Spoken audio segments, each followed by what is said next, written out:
What kind of bird stares down a rattlesnake and wins? Yep, you heard me. It's not a hawk, not an eagle, not even close. This badass bird doesn't soar above the desert, it owns it, sprinting through cactus country with a spiky hairdo, killer instincts, and zero time for nonsense. Say hello to the Roadrunner, nature's feathered outlaw. And no, this ain't your Saturday morning cartoon version. The real deal is faster, meaner, and way more metal.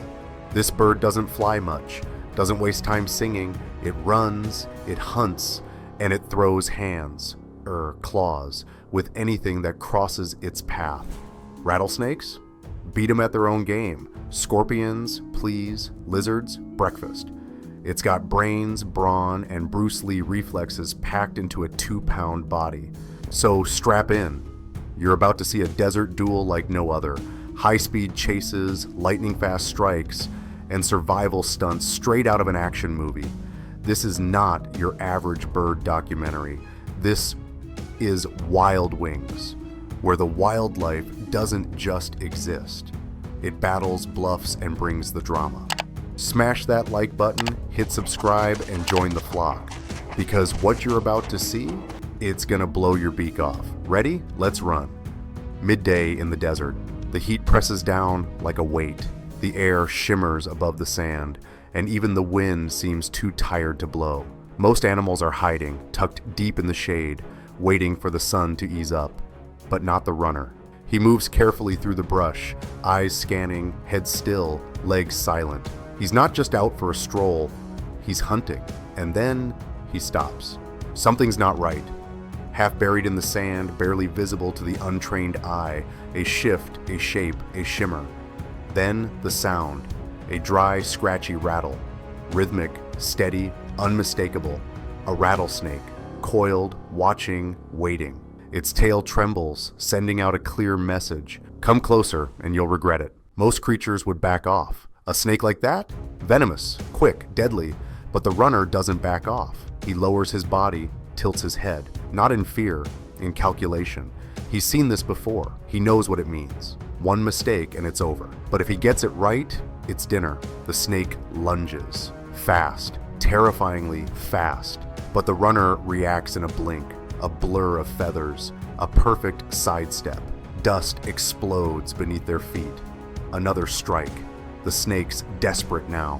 The runner hops left, then circles to the right. He's not just dodging, he's thinking, testing, waiting for the moment when instinct and timing align. And then it comes. The runner launches, wings low, beak forward, every muscle locked in. He strikes, one sharp blow to the snake's head, then another. The snake thrashes, coils, then goes still. The silence that follows is almost louder than the fight. It's over. Just like that, the runner stands over his prize, covered in dust, feathers ruffled, chest heaving, but calm, cool. Like this is just another day, another win. And out here, wins matter, because every meal is earned, and every fight could have gone the other way. The battle was short, but brutal. And now, as the dust settles, the victor does what survivors do best in the desert. He eats. The desert feast begins. With the rattlesnake still limp in his beak, the runner drags it slowly toward a patch of shade beneath the scrub. It's not much, just a sliver of relief from the midday sun, but out here even that feels like luxury. He positions the snake carefully, lining it up with practiced precision, and then he begins. Swallowing a snake whole isn't quick, or pretty, but it's something he's done before. A few inches at a time, he tilts his head back, works his beak, and lets gravity help him do the rest. The process is slow, deliberate, almost meditative. Out here there are no forks, no fire, no seasoning, just instinct and anatomy, and the will to make a kill count. It takes minutes, and during those minutes the runner is oddly still, as if paying respect to the act. This isn't just refueling, it's recovery, it's reward, it's survival, because out here, every meal matters. Every bite is energy that keeps you one step ahead of heat, hunger, and something worse, the silence of a stomach that doesn't get filled. At last, the tail disappears into his throat. He stands for a moment, motionless, not triumphant, just ready, Because in this land, a full belly is temporary, and danger never really leaves. It just waits for you to blink. So the runner steps back into the heat, still hungry, still moving, because there's always another chase waiting, and he's not done yet. The snake is gone, the shade fleeting, but the day far from over, and the runner still moving, because when you live in a place this harsh, rest isn't something you wait for. You earn it. And right now, he's not done earning. Back on the hunt begins. The runner steps back into the heat like he never left it. His feathers lie a little heavier, his belly a little fuller, but his eyes still sharp, always scanning, always looking for what comes next. Just ahead, perched on a sun-bleached branch, sits a spiny lizard, bold, confident, almost smug. It's basking, soaking up warmth like a solar panel with legs. And it's not moving, not even when the runner stops and stares. The two lock eyes, predator and prey. It's a strange kind of moment, tense, quiet, charged. The runner leans forward, creeping low, just a few steps more, but the lizard? It puffs up, opens its mouth wide, doesn't run, doesn't hide. It challenges him. The runner pauses. He's dealt with venom, with speed, with things bigger than him. But this isn't about size or poison. This is something else. Posture, confidence. The lizard is bluffing, or maybe it isn't. Either way, the runner doesn't press. He darts forward just to test. The lizard vanishes in a blink, slipping into a crack beneath the rocks. Untouchable. The runner halts, beak just inches from stone. No frustration, no second tries, just stillness. Out here, not every chase is worth it. Some meals escape, some battles aren't needed, and sometimes the smartest move is walking away. But the day isn't done, not even close, and the desert is full of smaller opportunities if you know where to look. Next stop, the underbrush. Because what the runner does best is find what others miss. Not every hunt ends with a standoff. Not every meal involves fangs or feathers flying. Sometimes the runner doesn't need drama, just sharp eyes and good timing.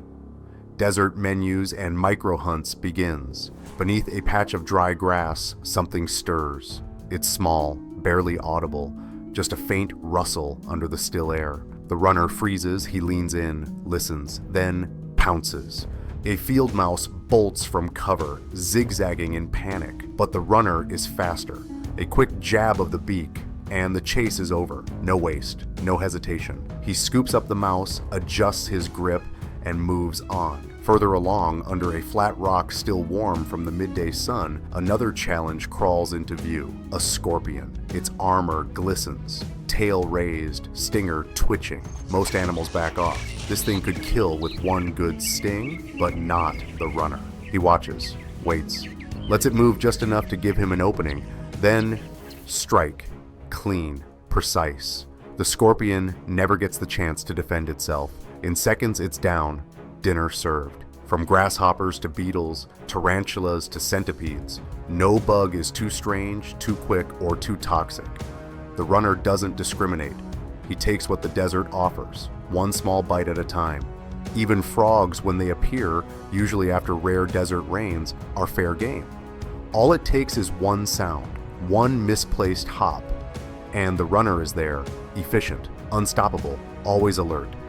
But this constant movement, the chase, the strikes, the energy burned and gained, it's not just about feeding himself. There's more on the line than his own survival. Somewhere in the thorny brush, hidden beneath a nest of sticks and cactus spines, are the real reason he runs so hard. Tiny, fragile, and hungry, they're waiting. And the runner, he's not just a predator, he's a parent. Out here, everything the runner does, every sprint, every hunt, every risk, it's not just for him, it's for the nest and the little lives growing inside it. Desert nests and hungry chicks begins. Tucked low inside a tangled thicket of cactus and brush sits a hidden home. It's not much to look at, a messy little platform of sticks, leaves, and scavenged scraps. But to the runner, it's everything. This is where his story begins again. Eggs, round and white, nestled in the warmth of the desert's shade. And when they hatch, out come chicks, helpless and wide-mouthed. No feathers, no speed, just hunger and trust. The runner doesn't raise them alone. His mate is here too, fiercely protective, quiet, and steady. Together, they take shifts. One guards, one hunts. The roles switch hour by hour, in sync with the rhythm of the sun. During the hottest part of the day, when the sun feels close enough to burn, the male often stands over the nest, wings spread wide, shading the eggs with his own body. A living umbrella, no complaints, no rest, just instinct turned into devotion. The food never stops. Bugs, lizards, mice, and whatever he can catch, he brings back. The chicks beg with tiny chirps and open mouths. He feeds them carefully, one bite at a time, day after day.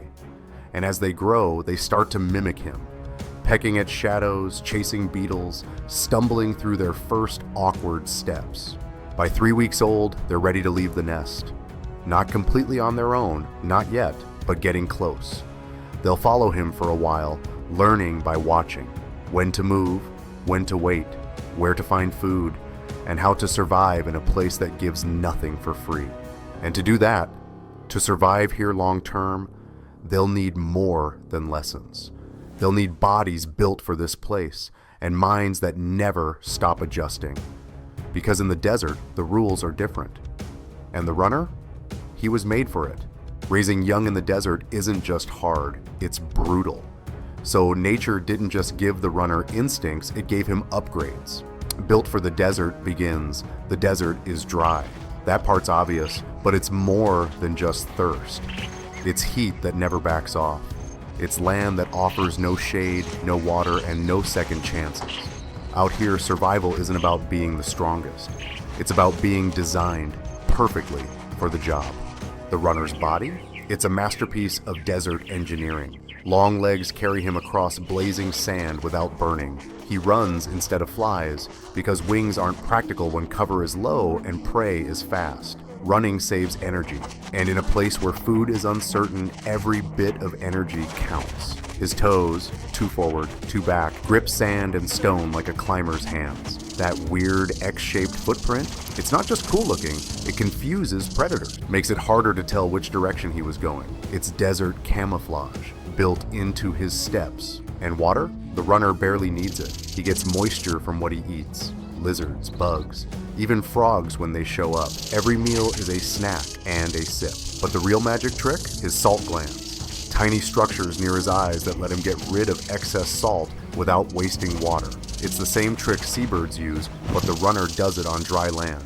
No canteens, no rivers, just perfect internal balance. That's not just smart, that's evolution with a sense of style. This bird doesn't just deal with the desert, he was made by it. And every feature, every sprint, every feather, every heartbeat, it says the same thing. I belong here. But in the Southwest, the runner's story isn't just physical. For generations, it's been something more. A sign, a spirit, a symbol. Because long before cartoons and cameras, the runner already had a place in legend. It's easy to admire how the runner survives the desert. But what's even more incredible, people noticed long before science did. Desert lore and the spirit of the runner begins. Out here, where the land is quiet and stretched thin between earth and sky, the runner has always stood out. Not just for speed, not just for smarts, but for something deeper. To the Pueblo peoples and many southwestern tribes, this little bird was more than just wildlife. It was a protector, a messenger, a symbol of courage, agility, and knowing when to run and when to fight. The runner's footprints, that signature X in the sand, were believed to confuse evil spirits. Because if you can't tell which direction someone came from, how do you follow them? For many, those tracks weren't just clever, they were sacred. In Navajo stories, the runner was a bringer of good luck. In Mexican folklore, it was seen as a guardian, sharp, fast, and fearless. Even its call, strange and rattling, was said to ward off danger. It wasn't pretty, but it worked. And then, of course, came cartoons. The runner became a character, a blur on a TV screen, outrunning every trap, outsmarting every coyote. For a whole generation, it became a symbol of cleverness, escape, and pure desert cool. What's funny is, the real bird isn't that far off. It's fast, it's scrappy, and it almost never loses a chase. Whether etched into ancient rock walls or looped into Saturday morning cartoons, the runner has always captured our attention. Not just because it's wild, but because somehow it reminds us of something human, something tough, resourceful, and beautifully out of reach. But even legends face challenges, and out here in the real world, the desert is changing, fast.